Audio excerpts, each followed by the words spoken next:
There is the man who will be president in another couple of hours, Gerald Ford and his wife, Betty Ford. Vice President Ford this morning, as he left his home to come here for this occasion, said it was indeed one of the saddest incidents that he's ever seen. And there's the president waving goodbye, and you hear the applause. And that was the end, ladies and gentlemen. Welcome, Tuesday edition of the Steve Malzberg Show. Lots to get to. We'll tell you why we played that in just a second. Of course, Donald Trump announcing for president today, and boy, he was blatantly honest. He made some great points. Evan Thomas, author of Being Nixon, A Man Divided. There it is on your television screen. Of course, journalist and author, Newsweek editor-at-large, TV panelist at Inside Washington, etc. Great to see you, sir. Great to see you. I want to get to the book, but first I want to start with the news of the day. Your reaction to Donald Trump. I mean, you know, he's nothing if he's not forthright and saying what's on his mind. Thank God for Donald Trump. News business, where would we be without him? I don't think he's a really serious candidate, but he's got a voice. It's refreshing to have people out there who do say what's on their mind. It's a free shot for him because he doesn't have really any chance to win, so he can actually say whatever he wants. One thing he said, you know, he's talked about health care. How the truth is, 2016 is when all these mandates have been pushed. We haven't felt the brunt of Obamacare yet. It's been conveniently pushed aside by Obama down the road, and millions and tens of millions of people are going to lose their health care, lose their doctor, see $6,000 deductibles for their families like he talked about. That's a huge issue, and he's the only one who's ever said it. They always back end the hard stuff. Yeah. All legislators. Conveniently, though, until after the 16 election. The bill comes due later. I've never been a fan of Obamacare. I've said this many times, because I don't think they did the cost control part. I think that needed to be done. But they're muddling through so far. Yeah. Hasn't been a real disaster. They got through, you know, what looked like a real disaster, but they did get through it. Right. You know, we'll see. This is a long game. National health care is a very long game. It's going to get modified. Who knows? Hillary. You know, you say Donald Trump could say whatever he wants because it's a free shot because he's not a serious candidate. Hillary, of course, is a serious candidate. You know, when she used her Saturday kickoff or whatever it was on Roosevelt Island to talk about, again, coloring her hair. She's a grandmother, talking about her mother, talking about how men age in office. Was nothing about foreign policy, the former Secretary of State. Was she playing the gender card there? She's certainly playing the gender card. I mean, she's very explicitly wanting first woman. You know, she was not shy about that.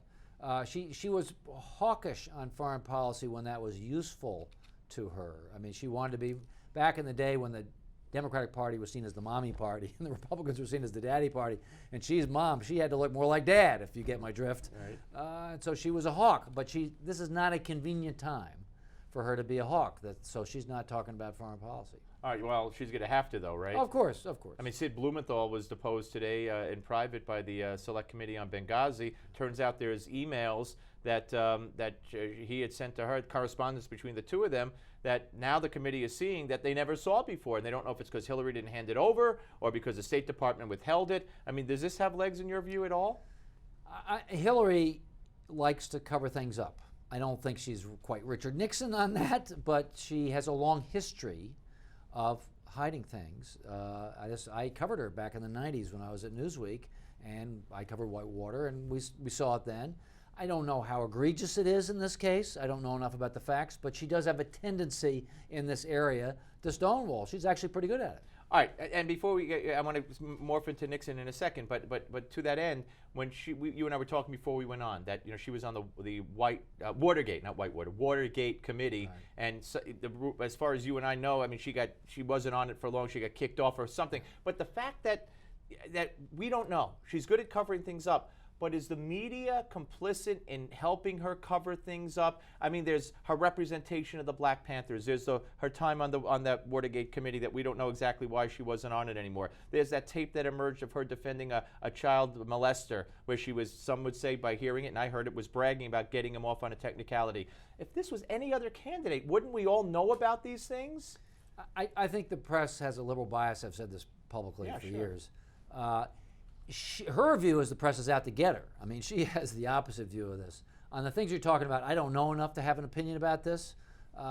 She's going to be exposed to an awful lot of scrutiny now, regardless of what press bias is. She's about to enter this harsh tunnel. I'm mixing my metaphors here, but she's about to enter this tough place. Yeah. She's going to get a lot of scrutiny. If she does have baggage, it's going to come out, and she's not going to like it. But it's guys like you that got to do it.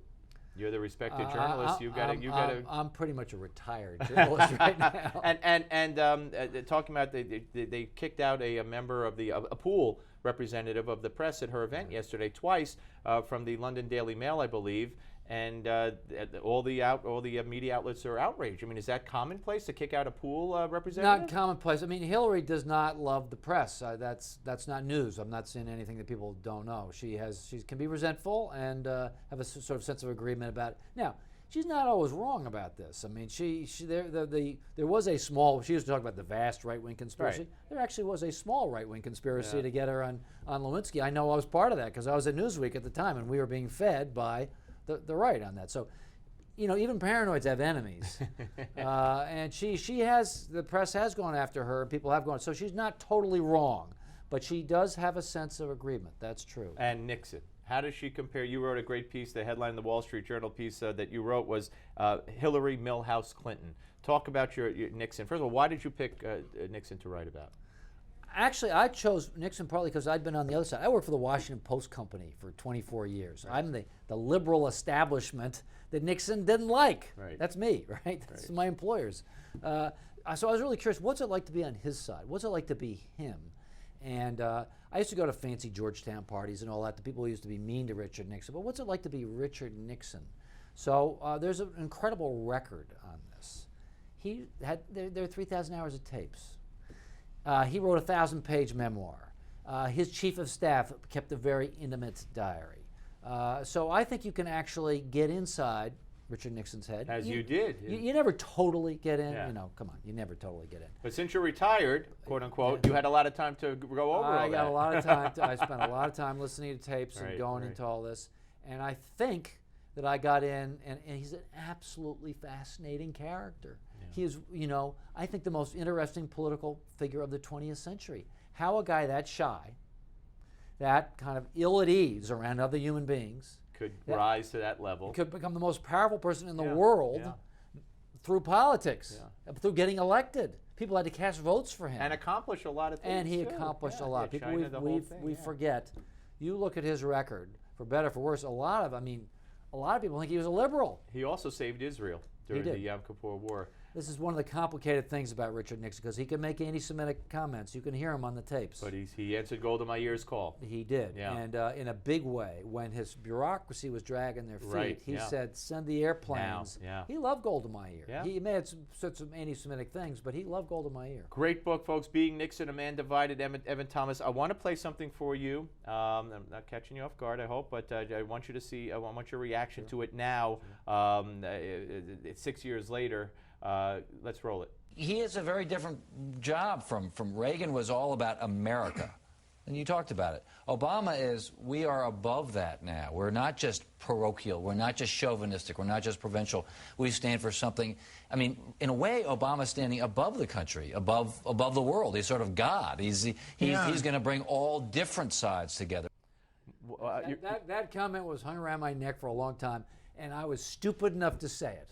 But obviously, if you listen to that, I'm not saying that Obama was God. That's ridiculous. I was saying Obama is posing as a God, holding himself above others. Not that he is God. That's a literal interpretation of something. You listen to that clip, and it's obvious what I meant.